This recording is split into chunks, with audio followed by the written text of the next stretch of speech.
ذنبي تعلم. بسم الله و صلاة و سلام علی رسول الله و بعد. بیننده های عزیز و گرامی، سلام الله علیکم و رحمته و برکاته.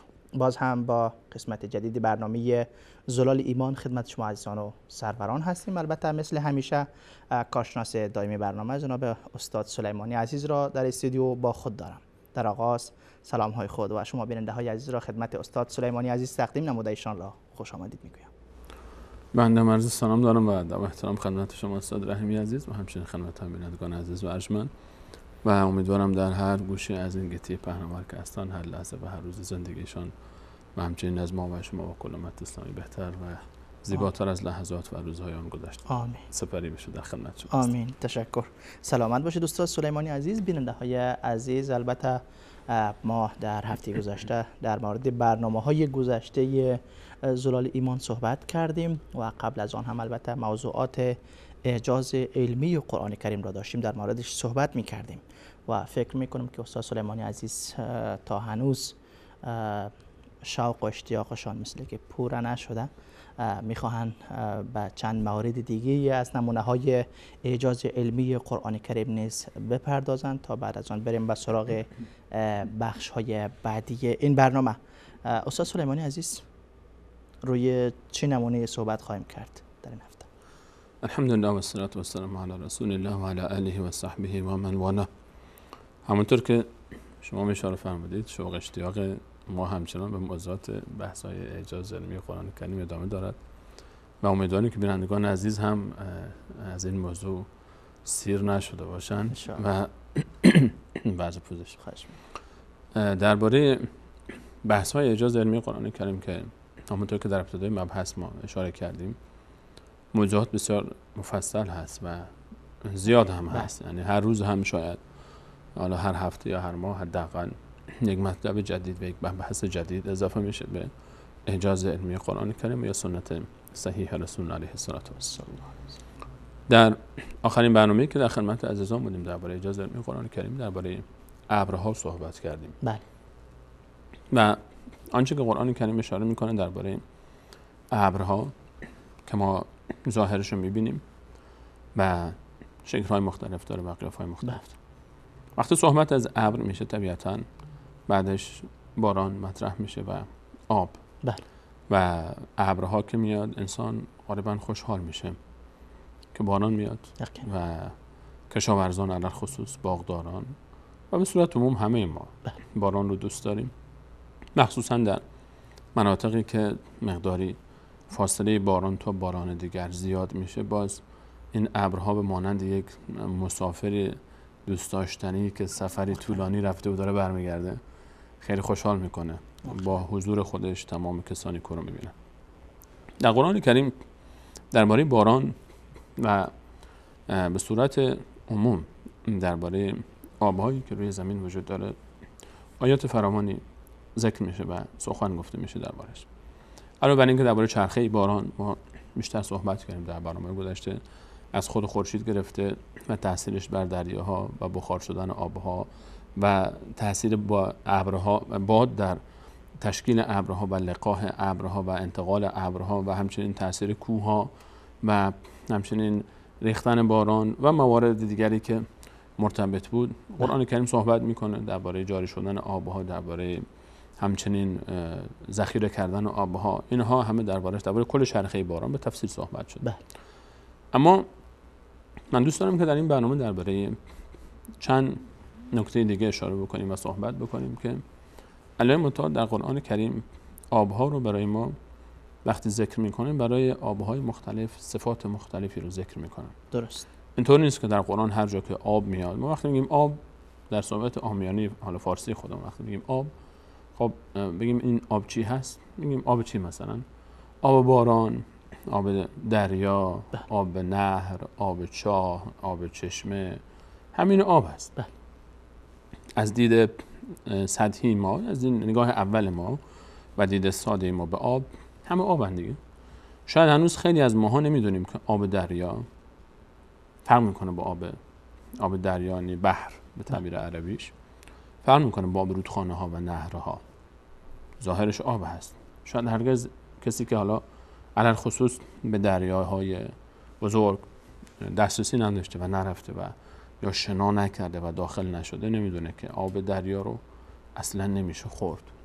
شاید تعجب بکنه که کشتی هایی که در اقیانوس‌ها ماه‌ها در دریا سفر میکنن با خودشون مخازن آب حمل میکنن یا آب رو تصفیه میکنن و میخورن.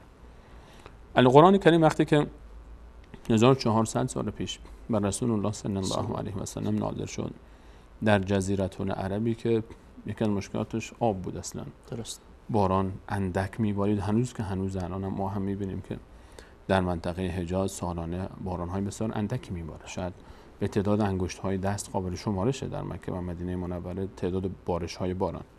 برف که من به خاطر ندارم که در تاریخ اسلام حداقل در حجاز کسی ذکر کرده باشه که برف باریده باشه. در سرزمین حجاز مکه و مدینه مراد هم است. درست.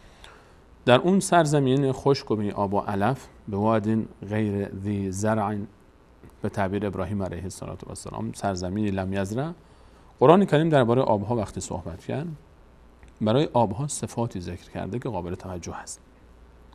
انواع آبها در قرآن کریم وقتی که ذکر میشه برای هر کدوم الله متعال یک صفاتی ذکر میکنه. درست.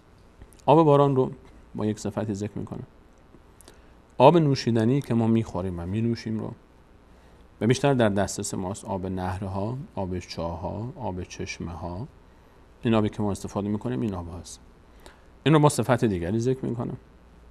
درست. و همچنین الله متعال آب دریاها که بیشترین آبهای روی زمین هستن که ظاهرا دیده میشن، البته این آبها رو باز با صفت دیگری برای ما ذکر میکنه. درست.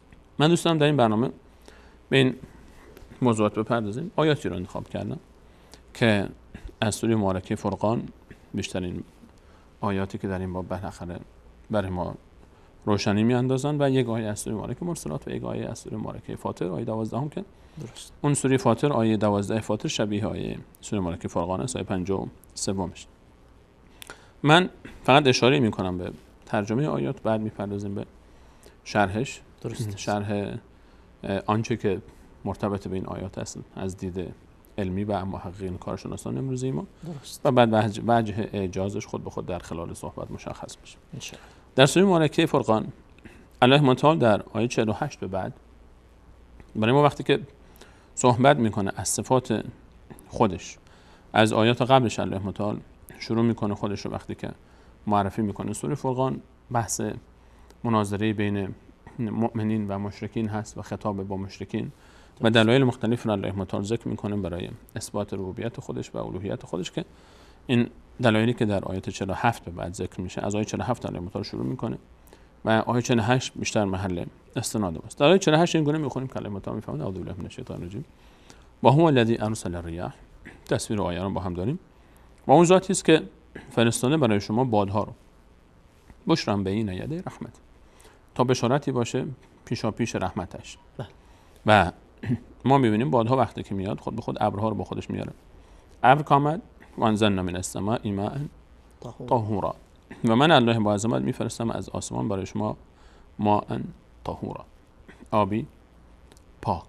این تعبیر ماء طهورا رو داشته باشیم، من درباره این صحبت دارم.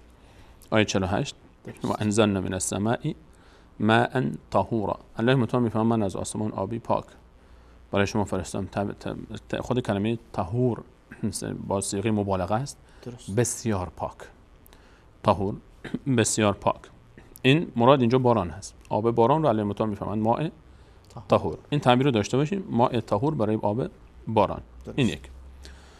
لنحیی به بلدة میتا، الله متعال میفرماید تا من الله با عظمت زنده بکنم با این آبی که میفرستم زمین مرده را، و نسقیه مما خلقنا انعاما و اناسیا کثیرا، و همچنین بنوشانم از آنچه که آفریدم از حیوانات و انسانهای فراوانی رو. درست. ولقد صرفنا بینهم من الله با عظمت بیان کردم تفصیل بین کفار لیذکروا تا پند بپذیرن، فابا اکثر الناس الا کفورا، پس بسیار از مردم کفران میکنن و نمیپذیرن و ابا میکنن از اینکه قبول بکنن.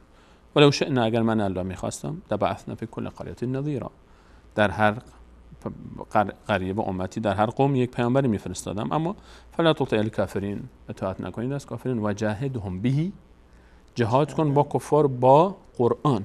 به اینجا مراد هی برمیگرده به قرآن، جهادا کبیرا، یک جهاد بسیار بزرگ، یعنی قرآن جهاد علمی با اونها، با کفار، با زبان. این دو تا آیه خیلی جالبه. ببینید صحبت قبلی از چی بود؟ صحبت از باران بود، درسته؟ آب باران میاد، بعد آیه رفت کلمت‌ها میفهمن من این دلایل خودم رو برای کفار شرح دادم، بیان کردم، اما قبول نمیکنن، رد میشن، نمیپذیرن. شما با این قرآن با اونها جهاد کن. اینجا مراد جهاد علمیه، درست. اینجا و جاهدهم به، با قرآن. قرآن چی است؟ علم است. درست. قرآن کتابی است. قرآن ابتدا تا انتهاش علم است. اولین کلمه‌ای که اومده اقرا است، یعنی علم، یعنی یادگیری، یعنی فراگیری، یعنی تکنولوژی، یعنی آن چیزی که انسان در پیشرفتش در دنیا و آخرت بهش نیاز. با قرآن با اونها به جهاد برو، یعنی با اونها قرآن رو بیار براشون شرح بده، توضیح بده، بفهمن و خود به خود متأثر میشن ازش. درست. دوباره برمیگره بحث سر جایی که بود. ببینیم اینجا علی مطلق میفهمد با این قرآن برو با اونها صحبت کن. قبل از اون درباره باران صحبت بود، دوباره ادامه میده علی مطلق موضوع رو. گویا که این وسط یک به هر حال فاصل بود، حالا میان برنامه‌ای به قول خود ما و شما، تعبیر ساده ترش. صحبت دوربین رفت جای دیگری. علیه مطلق وقتی از باران داشت برای ما توصیف میکرد صحنه باران رو، دوربین رفت در فکر و ذهن و مغز کفار و یک دوری زد، برگشت دوباره به جریان آب. آیه 53 دوباره ادامه مسیر همون آب است. و هو الذی، و او آن ذاتی است که مراج البحرین، مراج البحرین، او ذاتی است که مرج به سه معنا میاد، اضطراب، اختلط، اختلف. درست. این سه معنا. یعنی مراج البحرین ساده ترش ترجمه کردن مفسرین ما که او به جریان انداخت، او دوتا رو مخلوط کرد. و حالا در این باره کلمه مراج من صحبت خواهم داشت. درست. هذا عذب فرات، دو تا دریا. علیه مطلق صحبت از بحر میکنه. بحر دو تا بحرین، دو تا بحر، دو تا دریا. هذا یکی این طرف، عذب فرات. عذب یعنی شیرین، فرات گوارا. عذب فرات شیرینی که گواراست برای نوشیدن. و هذا اون یکی دریای بعدی، ملح اجاج. ملح یعنی نمک، شوری، شور است. اجاج، اجاجه به معنی ازدیاد، اجاج یعنی خیلی زیاد. ملح اجاج، شوری که خیلی زیاده. درست. بعضی اومدن گفتن تلخ است، اما خب اینجا اجاج معنی زیادی است. درست. الان الله متعال برای ما دو تا تصویر آورد. یک تصویره، الان تا حالا اون یک آب دریا رو داشت، آب باران رو داشتیم، ماء طهور. اینجا الله متعال درباره عذب فرات صحبت کرد. بله. یک تعبیر دوم، آب دیگری رو الان برای ما، نهری رو داره توصیف میکنه، یک نهر، بحری رو. دو تا بحر، یک بحری که عذب فرات است، بله، شیرین گواراست، و دومی ملح اجاج، نمک زیاد و شور. درست. و جعل بینهما، و قرار داده بین این دوتا، بین بحرین، اون آبهای شیرین گوارا و این آبهای شور ناگوار و خیلی شور. جعل بینهما، بین این دوتا قرار داده برزخن، یک برزخی. برزخ به معنای مانع یعنی فاصله حائل. بین این دوتا یک منطقه حائلی قرار داده. و حجرا محجورا، و حجرا محجورا، حجر یعنی مانع، محجورا ترک شده. اینجا مراد این هست که بین این دوتا یک منطقه است، بین این دوتا بحر یک منطقه است که این منطقه الله تعالی میفرماید برزخی است، یعنی مانع بین این طرف و این طرف، و خودش یک منطقه خاصی است، یک مثل قلعه حفاظت شده است که خودش حفاظت شده از چند طرف. حجر محجور معنیش اینه که نه از این طرف کسی میتونه بره اون تو، نه از اون طرف میاد این طرف. این یک منطقه خاص حفاظت شده خودش است. این آیات الله متعال برای ما در اینجا سه مدل تعبیر، سه تعبیر مختلف استفاده کرد. یکی برای آب باران، ماء طهور، یکی برای دو تا بحری که فرمود، یکی عذب فرات، یکی ملح اجاج. شبیه همین تعبیر رو باز ما در سوره مبارکه فاطر آیه 12 هم داریم که اونجا هم الله متعال برای ما وقتی که صحبت می‌فرماید درباره آبها، باز همین شبیه همین تعبیر رو برای ما الله متعال اونجا استفاده میکنه که می‌فرماید که من برای شما آبی قرار دادم که یکیش شیرین است، درست، سائغ شرابه، عذب فرات سائغ شرابه. یک تعبیر سائغ شرابه فقط اضافه میشه درست، که گواراست نوشیدنش. و هذا یکی دیگر رو میفهمد که ملح نجات، شبیه همین تعبیری که ما در سوره مبارکه فرقان داشتیم. درست. الان بحث ما یستوی البحران تعبیر اینجا شروع میشه. شبیه هم نیستن این دو تا دریا. اون دو تا دریا که الله تعالی فرمود هذا عذب فرات سائغ شرابه و هذا ملح اجاج ولکل و من کل تاکلون لحما طریا. از هر مشون شما میتونید از هر دو تا باز مایه‌های پیدا میکنید و گوشت‌های تازه. در سوره مرسلات هم یک آیه ما داریم که الله متعال اونجا برای ما اشاره میکنه در آیه 27. درست. میفرماید که من برای شما از کوه‌ها و جعلنا فیها، در زمین قرار دادیم کوه‌های رواسیه، شما میخواد کوه‌های سر به فلک کشیده‌ای و اسقیناکم ماء فراتا، می نوشانم شما رو آبی گوارا، ماء فرات، آبی که ما میخوریم. الان ما در قرآن کریم 3 تا تعبیر داریم. یکی برای آب باران، بله، در آیه 48 داشتیم سوره فرقان، ماء طهور. یکی ما عذب فرات و یا به تعبیر خود سوره مبارکه مرسلات ماء فراتا، یعنی هر دو یکی است. یک مفهوم رو داره. و یکی ملح اجاج، ماء عذب فرات، ملح اجاج، ماء طهور. بریم به سراغ تفاصیلی از این معانی. درست. الله متعال میفرماید که آب‌هایی که روی زمین هستن، آب‌ها رو به 2 دسته تقسیم کرد برای ما. به 2 دسته تقسیم کرد. خب. هذا عذب فرات و هذا ملح اجاج. و ما یستوی البحران هم فرمودید دو تا مثل هم نیستن. ما میدونیم که حالا بریم سراغ این تعابیر. آب‌هایی که در روی کره زمین وجود داره، آب از کجا میاد؟ از باران. شروع آب از باران است. درست. و آب بخار میشه از دریاها میره بالا یا از جاهای دیگر زمین، از جنگل‌ها، از گیاهان، احیانا بخار میشه میره بالا، ابر میشه و میریزه. وقتی که این آب میریزه، آبی که شروع میکنه از باران میریزه، لحظه‌ای که از ابر جدا میشه، اسمش رو الله تعالی فرمود ماء طهور. این تعبیر طهور رو فقط الله تعالی برای آب باران استفاده میکنه. بقیه آب‌ها را نه. هیچ جای دیگری الله متعال برای آب دیگری لفظ طهور استفاده نکرد. حتی همین تعبیر طهور رو ما میبینیم که در بدر، حتی وقتی که در سوره مبارکه انفال الله متعال برای مسلمانان شب انفال معروف است که جنگ بعد شبش بارانی، صبحش ابتداش یک بارانی بارید. بله.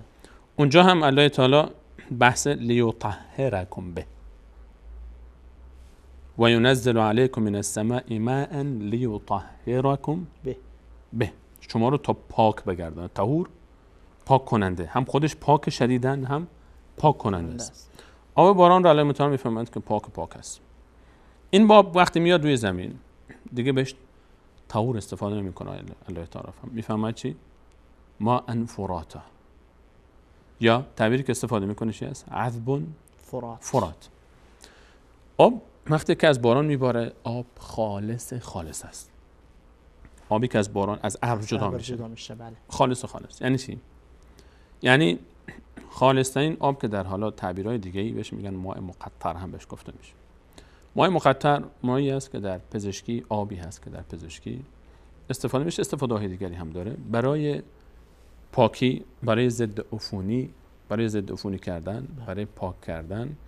و در پزشکی، صنعت پزشکی از این جایی که آب میخوان استفاده کنن از این آب استفاده میکنن. درست. بهش میگن آب مقطر در زبان فارسی خودمون، در عربی ماء مقطر بهش میگن.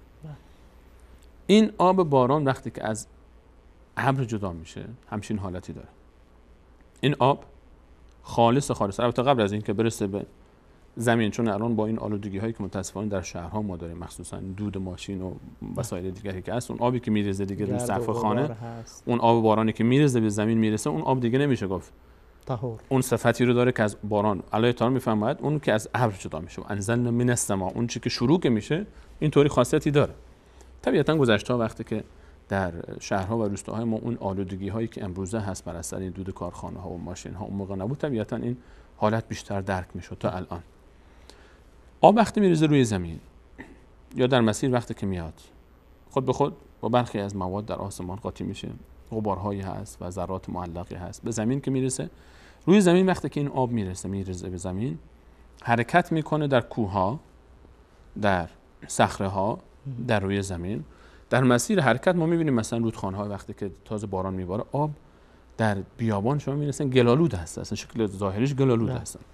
یا آبی که از کوه حرکت میکنه، این آب اونقدر زلال نیست ابتداش، مگر اینکه روی سنگ‌های خالص حرکت بکنه. ولی اینکه روی سنگ‌های خالص هم حرکت بکنه، بازم با خودش یک مقداری از املاح یا به تعبیر ساده‌تر مواد معدنی رو با خودش حمل میکنه. هر جایی که تو هر مسیری که بره، با توجه به مسیری که حرکت میکنه، اگه مثلا مسیر نمکی باشه می‌بینید که آب آخرش شور میشه اصلا.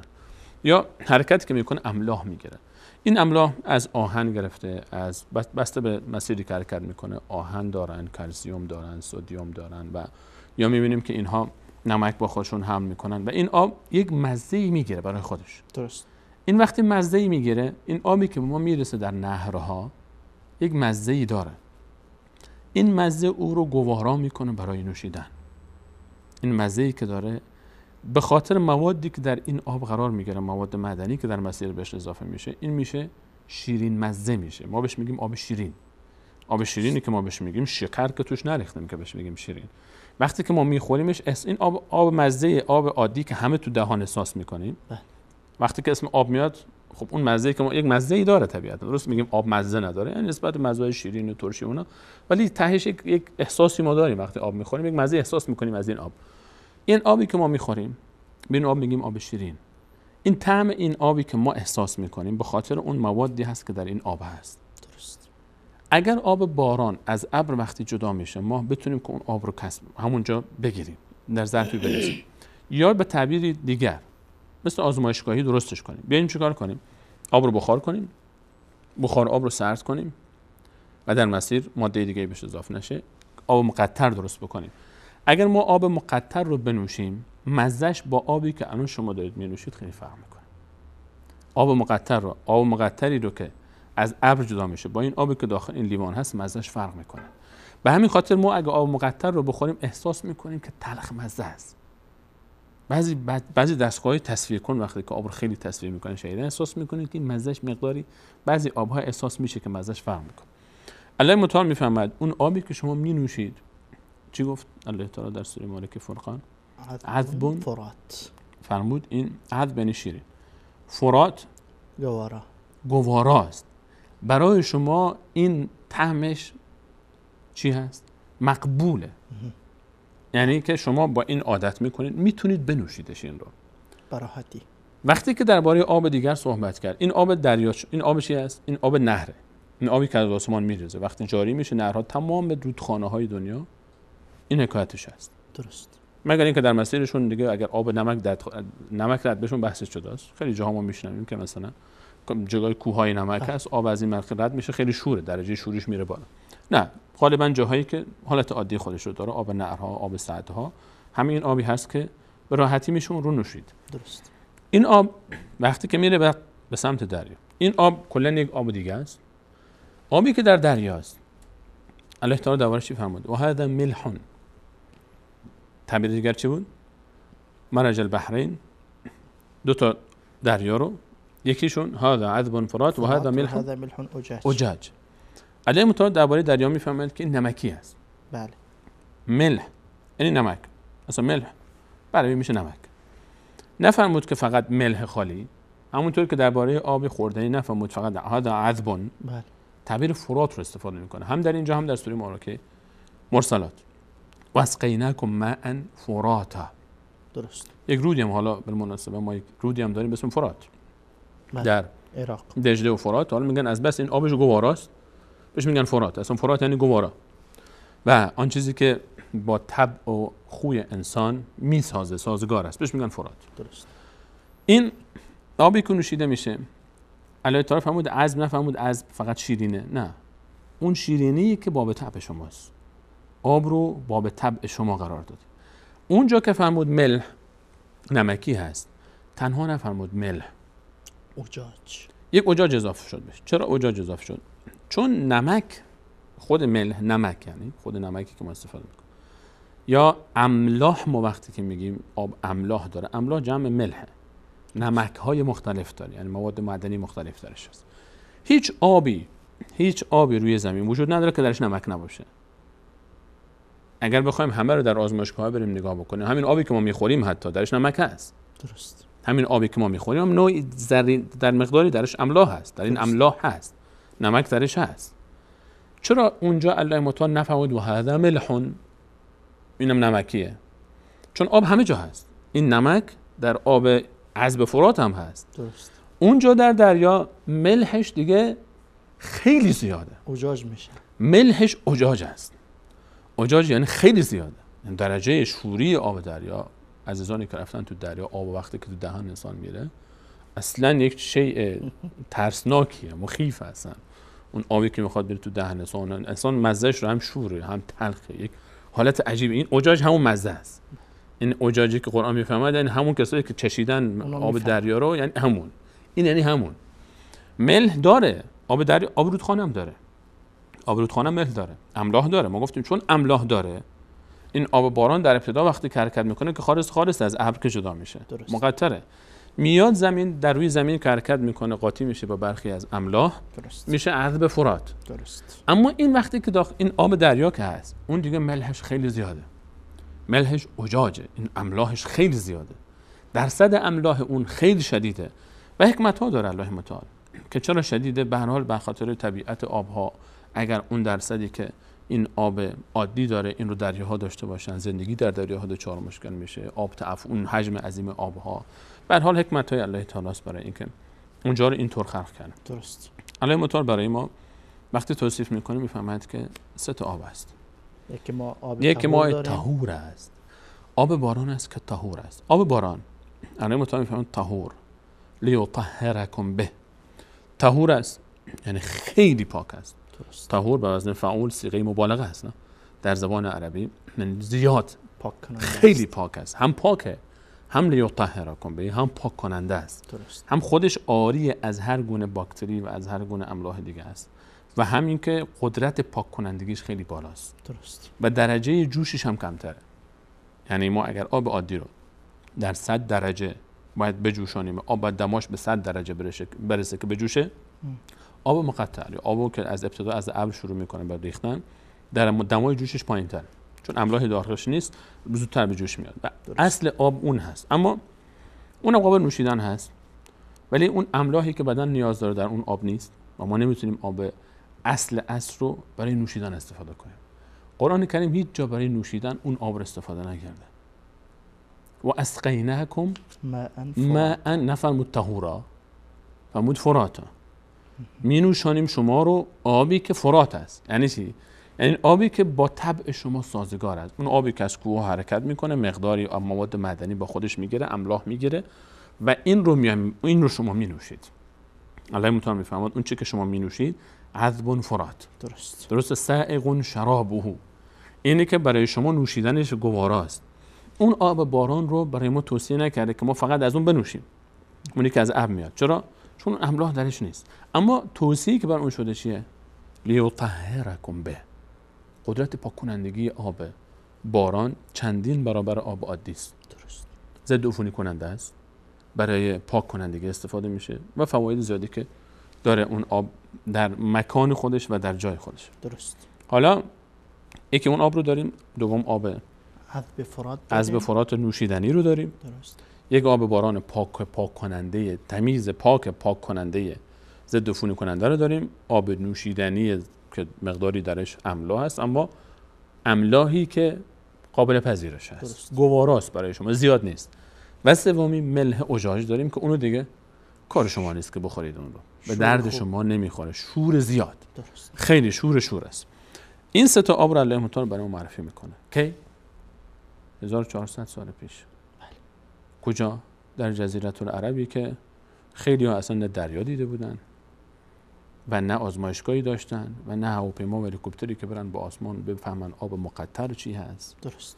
و تفاوت آب مقطر با آب باران و آب دیگر. این موضوع ادامه دارد. حالا بخش دوم ان شاء الله درباره اون قسمت دیگر صحبت خواهیم کرد که وقتی این آبها به هم میرسن چه اتفاقی ان شاء الله. اجازه بدید بریم به سراغ میان برنامه کوتاه. بیننده های عزیز وقفه کوتاه میگیریم و برمیگردیم با ادامه موضوعمان، اعجاز علمی قرآن کریم در مورد انواع آبها. 3 نوع آب را معرفی کردن از خلال چندین آیات قرآن کریم. میبینیم که اعجاز این آیات در کجاست. بعد از وقفه با ما باشید. نور في الظلمات أنسي في خلواتي يا سعدي وهنائي القرآن حياتي.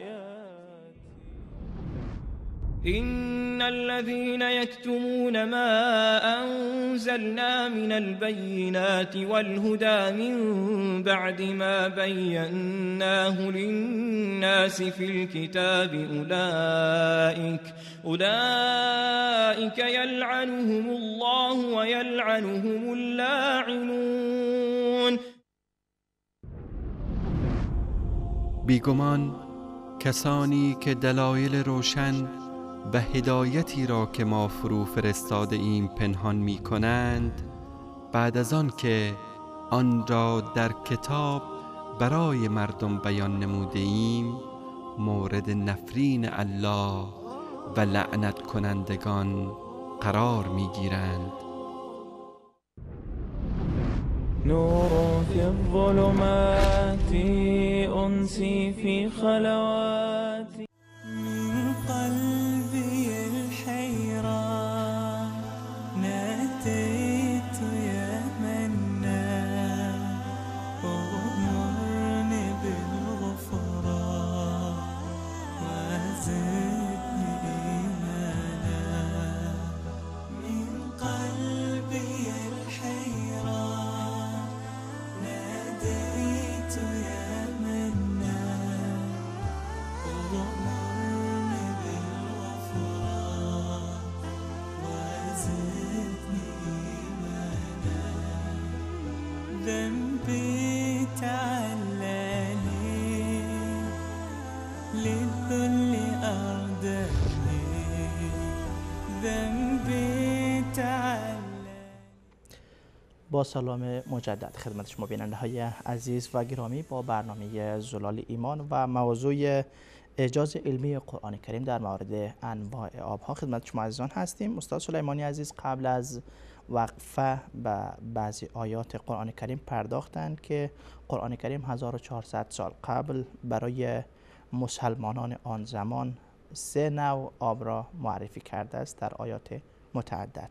یکی آب طهور یا ماء طهور برای آب باران استعمال شده که وقتی از ابر جدا می شود، و همچنان 2 نوع آب دیگر را قرآن کریم به نامهای عذب فرات، آب شیرین گوارا و ملح اجاج، آب شور بسیار زیاد. این 3 نوع آب را قرآن کریم 1400 سال قبل مطرح کرده. خب سلیمانی عزیز، حالا اعجازش در کجاست؟ شما چرا میخواین ثابت بکنین از این آیات؟ یکی که خود بحث پاک کنندگی آب باران و این که صفت خاصی که الله تعالی به خود آب باران داده که این آب صفت پاک کنندگی داره و هم پاک است، خودش بسیار پاک است و پاک کننده است و بیشتر از آبهای دیگر. یعنی ما این آب رو در حالی که آبی که روی زمین هست، این صفت ما وضوئی که میگیریم با آب عادی میگیریم، یعنی برای طهارت از این استفاده میکنیم، برای غسلمون از این استفاده میکنیم و حتی در وقتی که آب پاک رو، آب طهور رو وقتی که میگیم آب طاهر در اصطلاحات فقهیمون، آبی است که رنگش بوش و مزه‌اش فرقی نکرده باشه و ما بتونیم که از اون برای شرب، خلاصه سادهش اینه که هر آبی که برای شرب استفاده بکنیم برای وضو میشه ازش استفاده کرد و برای غسل میشه ازش استفاده کرد. اما با این وجود الله متعال میاد این صفت رو خاص میکنه برای آب باران که میدونست که بین آب باران و آبی که در چشمه هست و آبی که در چاه هست تفاوت هست. آب دیگه آب هست. ما الان زیر دستگاه‌های جدیدمون میایم تفاوت‌ها رو احساس میکنیم. ما الان با این امکانات تفاوت‌ها رو احساس میکنیم. حالا شاید آب دریا رو با آب چاه و مثلا با آب چشمه احساس میکردن در اون زمان طعمش رو، چون اون خیلی ملح اجاج بود و خیلی شور بود، اما آب باران رو با آب چاه کی تفاوتش رو احساس میکرد در اون زمان؟ و با این تعابیر دقیق استفاده میکنه. حالا ادامه موضوع بس عجیب تر هست. در آیه 53 خواندیم از سوره مالک فرقان که الله تعالی فرمود و هو الذی و او ذاتی است که مراج البحرین. مراج البحرین گفتیم که مراج در ترجمه فارسی بعضی مفسرین ما گفتن که روان نمود، روان میگرداند. درست. دو تا دریا رو هذا عذب فرات و هذا ملح اجاج. وقتی که عذب فرات صحبت میشه، شیرین، گوارا و شور بسیار زیاد، مراد اینجا آب شیرین در نهرهاست و یکی و دیگری بحث دریا هاست. الله متعال میفهمد وقتی که مراج البحرین دو تا دریا رو به هم میرساند، آبها رو به هم میرساند. دو تا برداشت برای این بحرین میشه استفاده کرد. یک همینی که گفتم تلاقی محل ارتباط بین آب رودخانه ها که میرسه به دریاها با آب شیرین رودخانه با آب دریا، و برداشت دیگری که باز در ادامهش صحبت خواهیم کرد. اول به این برداشت بپردازیم که الله متعال الان برای ما صحبت میکنه از محل برخورد آب دریا و آب نهرها. ما رودخانه های بزرگی داریم که میرسه به دریا، مثلا رودخانه نیل، رود نیل معروف است، میاد و آخرش میرسه به دریا، یک نمونهش. رودهای دیگر زیادی که در کشورهای مختلف میرسه به دریاهای مختلف، دجله و فرات آخرش هم این اتفاق برایشون میفته، و رودخانه‌های بزرگ دیگری که ما داریم در کشورهای مختلف. آب شیرین میاد میرسه به دریا، چه اتفاقی میفته اینجا؟ الله متعال میفهمد مراج البحرین، محل برخورد رودخانه و دریا. این قسمت مورد توجه بسیار خاص کارشناسان زیست محیطی است و اینجا یک ویژگی های خاصی داره. ما الان با امکاناتی که امروزه داریم و دوربین ها و پژوهش ها رفتیم و دیدیم که این آب وقتی که آب شیرین میریزه داخل دریاها چه اتفاقی میفته. این آب شیرین رو علامه طاری کلمه استفاده کرد مراج البحرین. گفتیم مرجع به سه معنی استفاده میشه. درست. اختلاط، مخلوط شدن، یک. دوم به معنای اضطراب، به معنای اضطراب استفاده میشه کلمه مرجع. و سوم به معنای اختلاف هم استفاده میشه. مریج به معنای اختلاف. درست. اختلاط، اضطراب و اختلاف با هم مخلوط شدن و مضطرب شدن و مختلف بودن. این دو تا آب وقتی که با هم میان ترکیب میشن، ما منطقه‌ای داریم، یک طرف آب شیرین داریم، یک طرف دیگه آب دریا رو داریم، کلا آب دریاست، یک طرف هم آب نهر است. این دو تا که عادیه، طبیعی است. این طرف دریاست، این طرف رودخانه است. محل برخورد این دو تا که از این طرف آب دریا میاد، آب رودخانه میاد و از این طرف هم آب دریاست، این مابین رو الله متعال برای ما یک توصیف عجیب میکنه. مراج البحرین، دو تا دریا رو با هم مختلط، حالا مرجع رو بیشتر صحبت میکنیم. الله متعال میفهمد هذا عذب فرات، این آب شیرین گوارایی که می نوشید از این ور میاد و این ملح و اجاج هم از این طرف. و جعل بینهما، بین این دوتا یعنی این وسط قرار داد الله تعالی چی؟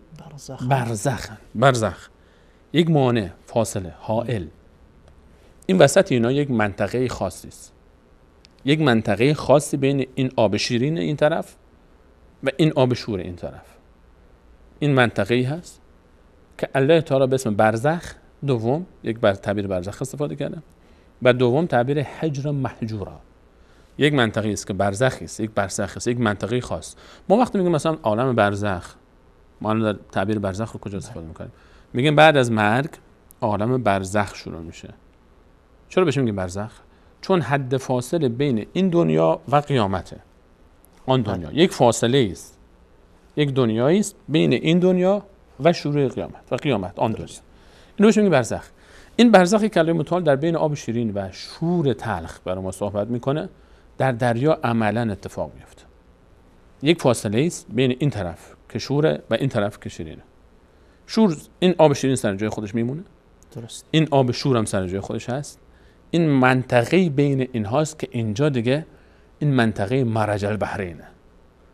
یک بحر این طرفه عذب فرات، یک بحر این طرفه ملح اجاج و جعل بینهم برزخا. این برزخی است به حجر مهجورا.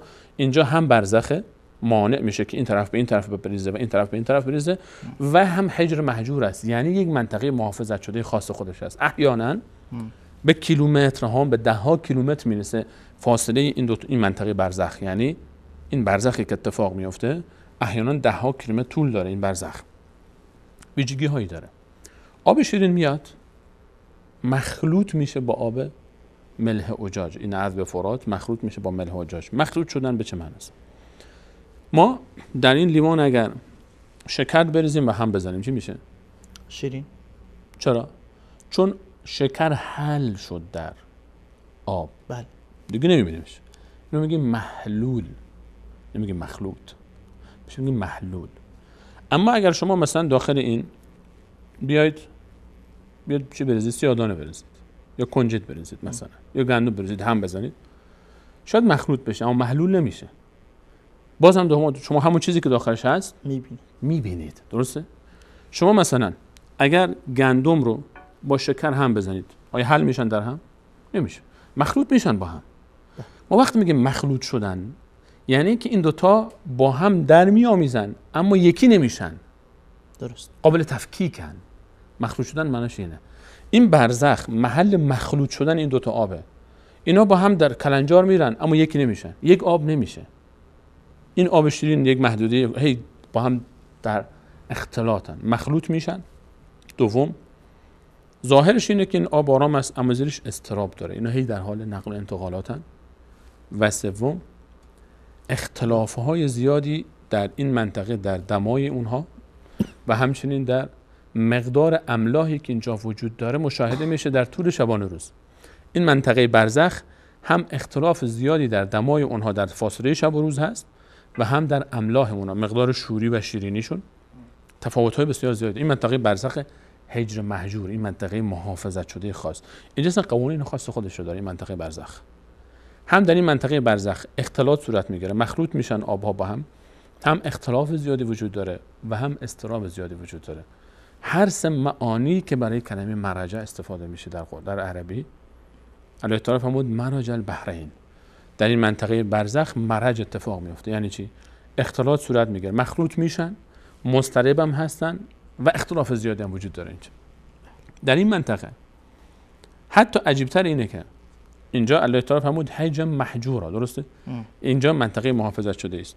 در سمت راست و من کل تأکلون لحم طریه، در سوره آیه 12 سوره فاطر علیه تعالی فرمود در همون ملح اجاج هم در همون شوری هم لحم طری هست، گوشت های تازه، ماهی های مختلفی هست دیگه. در دریاها آب شور بوده، در نهرهای آب شیرین هم هست.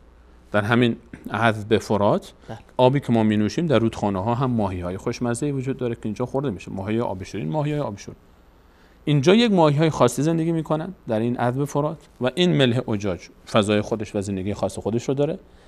این ماهیایی که در دریای آب شور در ملح اجاج زندگی میکنن نمیتونن بیان در عذب فرات زندگی کنن، اگه اینجا بیان میمیرن، نمیتونن در این آب زندگی کنن. آب شیرین، ماهی آب شیرین رو هم شما اگر بندازید در اون در آب اونجا نمیتونه زندگی بکنه. اینجا منطقه جداست. و عجیب‌تر اینه که این برزخی که این وسط هست اینجا حجر مهجور چرا قرآن استفاده کرده؟ چون اینجا واقعا مثل یک منطقه مهجوری است. اینجا یک منطقه محافظت شده دور انگار که یک گوشه افتاده که فقط نه با این طرف ارتباط داره، نه با این طرف ارتباط داره، نه با این عذب فرات ارتباط داره، نه با ملح اجاج ارتباط داره. اینجا فقط موجودات خاص خودش رو داره که فقط در اینجا زندگی میکنن، نمیتونن در عذب فرات داخل بشن و نمیتونن در ملح اجاج داخل بشن. اینجا برزخ حجر مهجور است. نه تنها برزخ حجر مهجور هم هست، هم برزخی است که نمیذاره این طرف قاطی بشه با اون طرف و اون طرف قاطی بشه با این طرف، و هم اینجا حجر مهجوری است. اصلا کلا یک منطقه زیست محیطی خاص خودش رو داره. و کاملا عجیبه که اینها مشهود هست. بینهما در سوره رحمان علیه تعالی میفرماید برزخون لا یبغیان. یک منطقه برزخی وجود داره که نمیذاره اینا اون طرف برن اونا این طرف. نه چند تا تصویر مونده که ما این تصاویر رو اگر ببینیم که چطور وقتی که این دو تا آب به هم میرسن، دو دریا، اگر تصاویر رو داشته باشیم کاملا دو طرف این آبها عذب فرات و ملح اجاج کاملا مشهوده اصلا بدون توضیح. این یک تصویر واقعیه، یعنی تصویر یک عکس واقعی از این منطقه است. منطقه‌ای که ما داریم ازش صحبت میکنیم، منطقه دنیای اون طرفه، دنیای این طرفه، که این آبها چطور به قدرت الله متعال با هم اصلا ترکیب هم نمیشن. این آبی که وجود داره یا تصویرهای دیگری رو ما از همین باز داریم که میبینیم کاملا مشهوده. این عجیبه که این حالت برزخ هم برای آبهای ملح اجاج و عذب فرات وجود داره و هم حتی دو آب عذب فرات وقتی که دو تا رودخانه مختلف، یکی که صاف باشه یا یکی خیلی آلوده باشه و گل آلود باشه، همین اتفاق اونجا هم میفته. یعنی این برزخی که وجود داره در هر دو گونه اتفاق میفته. این تصویرهای دیگری که کاملا این برزخ رو برای ما نشون میده که چگونه به قدرت الله متعال منطقه کنار هم قرار دارن. یعنی یک برزخی که اینجا وجود داره، این برزخی که اصلا با چشم سر دیدم نمیشه. یعنی نه دیواری کشیده شده این وسط و نه حصاری گذاشته شده این وسط. اون طرف هم آب هست، این طرف هم آب هست، اون طرف هم آبه، این طرفش هم آبه، اما این دو تا آب با هم مخلوط، اینها با هم یکی نمیشن، مخلوط میشن. یعنی منطقه برزخ منطقه اختلاط بین دو تا هست، اختلاط پیدا میکنن با هم، اضطراب دارن، اختلاف دارن. مرج البحرینه، برزخی هست که یکی نمیشن. درست. این دوتا یکی نمیشن، همینطور میمونن. یعنی کاملا مشهوده اینجا قایقی که سمت راست داره حرکت میکنه در کنار این مرز. فکر میکنید که دو تا مرز دو تا کشور هستن، خط کشی شده، اون طرف یک کشور دیگه است و این طرف یک کشور دیگه است. ما الله متعال برای ما میفرماید که من یک برزخی قرار دادم و این برزخی که بین این دوتا، یکیش الان سمت راست ما چی داریم؟ سمت راست ما الان یک آب داریم و سمت چپ یک آب داریم. هذا عذب فرات و هذا ملح اجاج و هذا ملح اجاج و جعل بینهما برزخا و حجرا محجورا و هو الذی مرج البحرین. دو تا دریا رو با هم چیکار میکنه؟ دو تا دریا رو با هم خلط میکنه و این با هم دیگه این دو تا دریا آمیخته میشن اما یکی نمیشن. درست. این طبیعت خودش رو داره، این طبیعت خودش رو داره. این یک فضای کلاً جانوری خودش رو داره، این یک فضای جانوری خودش رو داره. درست. این یک درصد املاح خودش رو داره، این طرف درصد املاح خودش رو داره. حتی حرارت این طرف آب با اون طرف آب فرق میکنه.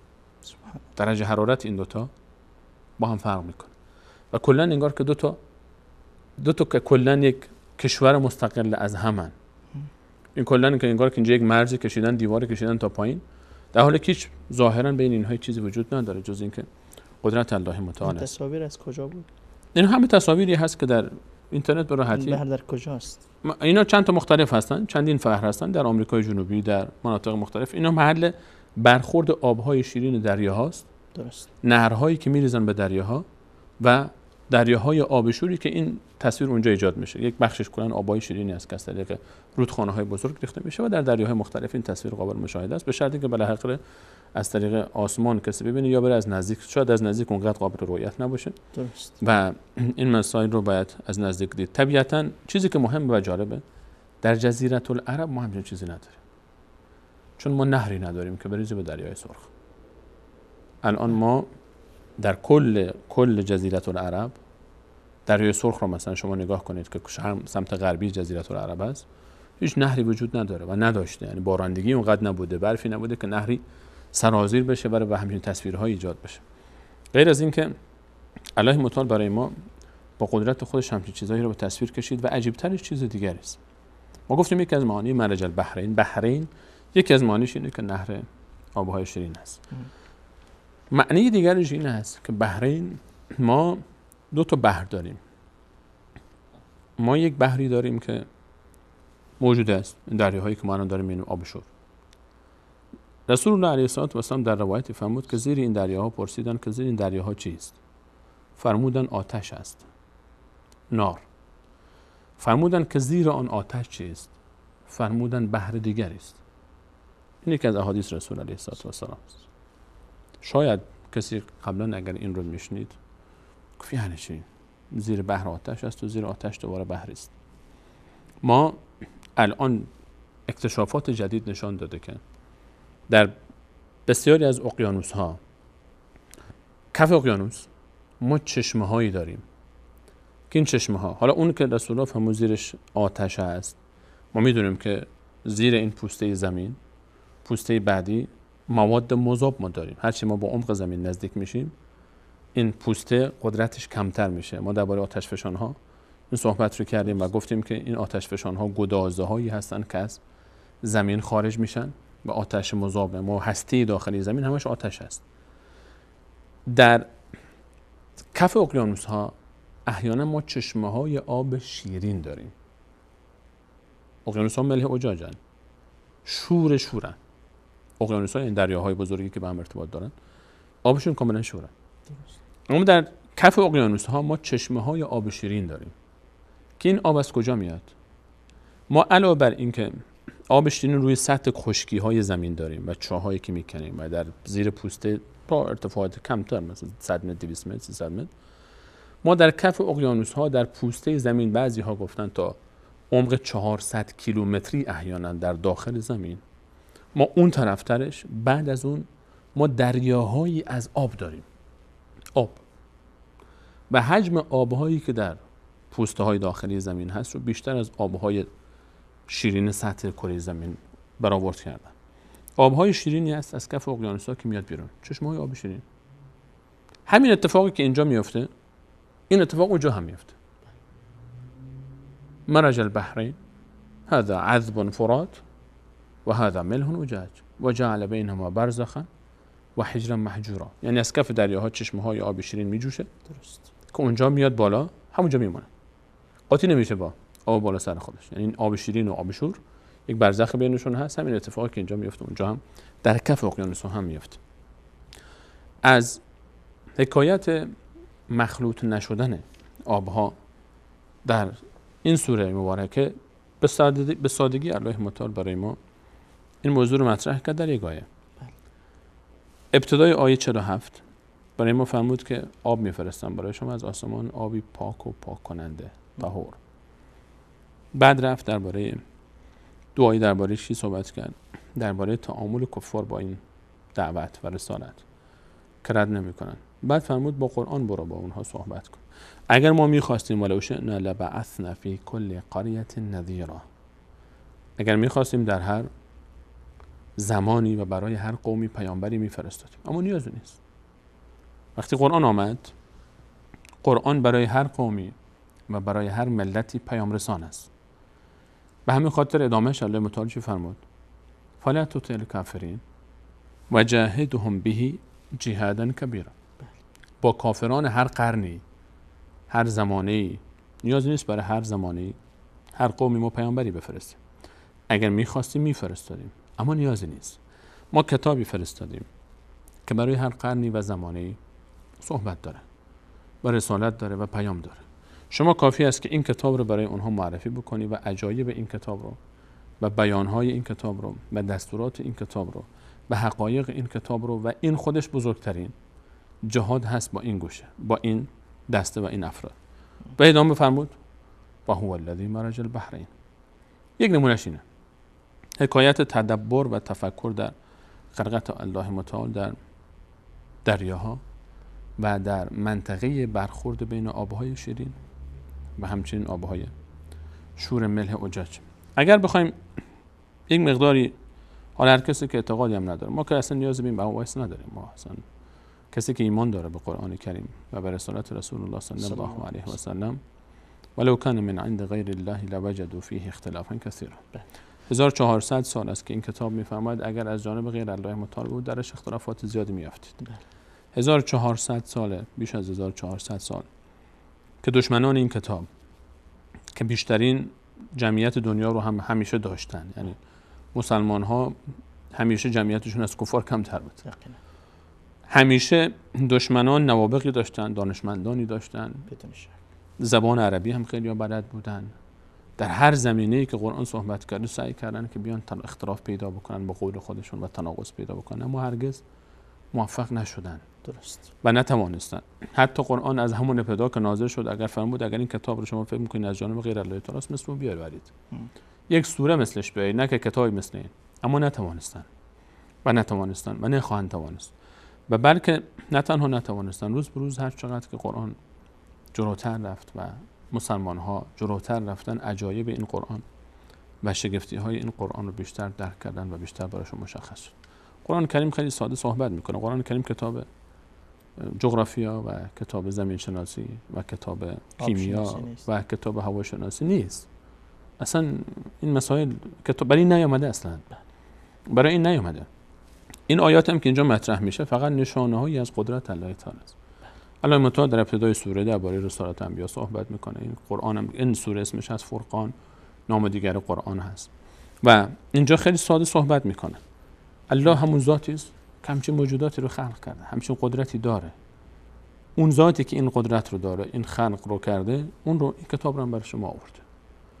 این چیزهایی که ما تازه داریم میفهمیم که قرآن چی داره میگه. این یک نمونه بود و نمونه‌های دیگری که ما در برنامه گذشته بهش اشاره کردیم و همچنین در برنامه‌های بعد ان شاءالله اگه فرصتی شد بهش اشاره خواهیم کرد. یکی دو مورد رو حالا که زیادم طولانی نشه ان شاءالله. و نکته‌ای که برای من جالب هست این که و جاهدهم به جهادا کبیرا. با قرآن ما الان خیلی نیاز داریم در این عصر و زمانه به معرفی قرآن، به بیان حقایق قرآنی. تنها راه اصلاح خود ما ابتدا و امت ما در ابتدا و بعد از اون دعوت دیگران به اسلام قرآن کریم است و بهترینش. و عصر و زمانه ما علل خصوص بیشتر از زمانهای گذشته نیاز داره به این حکایت، چون عصر ما عصر تکنولوژی است، عصر علم است و عصر ارتباطات است و عصر تعلیم است. ما الان سطح سواد کل دنیا الان نسبت به قرنهای گذشته واقعا خیلی بالاتره. هر جا که صحبتی میشه دیگه الان جوان ما و کودکان ما و حتی کودکان ما دیگه الان یک چیزی بهش بگیم به راحتی نمیپذیرن، باید برای هر چیزی استدلال آورد و دلیل آورد. و ما کتاب ما قرآن کریم همون لحظه‌ای که نازل شد اولین کلمه‌ای که برای ما بیان کرد اقرا، بخوان. ما از بحث علمی هرگز نهاراسیده ایم مسلمان ها به صورت عموم و قرآن کریم هم همیشه به تفکر، به تدبر، به تعقل دعوت میکنه. تعابیر مختلف، افلا تتفکرون، افلا تتذکرون، افلا تعقلون، افلا یعقلون، افلا یذکرون. اینا همه تعابیر افلا یفقهون، تعابیری است که قرآن کریم استفاده میکنه و نیاز هست که ما به اینها بپردازیم. اینها گوشه‌هایی است در این بحث. الله متعال برای ما به سادگی بیان مطرح کرد که آبی که از آسمان میفرستیم آب پاکی است، پاک کننده است. خیلی ساده است، تعبیر خیلی ساده است. یک آبی فرستادیم برای شما خیلی خوب گوارا و خوشگوار است و میخورید. آب دیگه هست شوره، خورده نمیشه. این آبها وقتی که به هم میرسن مخلوط سعی میکنن با هم دیگه، با اضطراب دارن، اختلاف دارن، اختلاط دارن، اما یکی نمیشن. درست. یک منطقه ممنوعه‌ای هست بین این دوتا، یک برزخی وجود داره بین این دوتا و این برزخ با خارجش فرق میکنه، با این طرفش و با اون طرفش. اینا همه نشانه‌های قدرت الله متعال است و ما رو به این وامی داره که کمی تفکر بکنیم.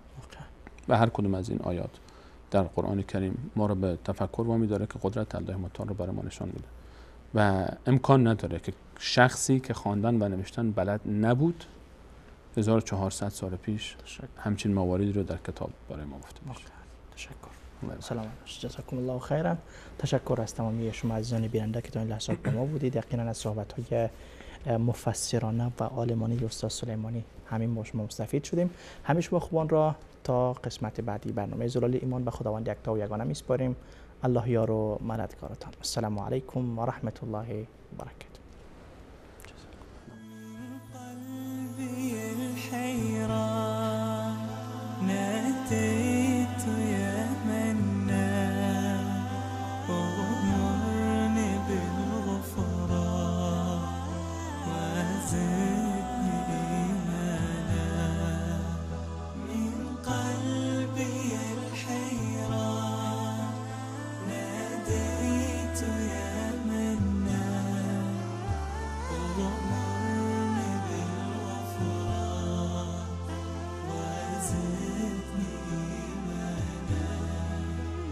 ذنبي تعال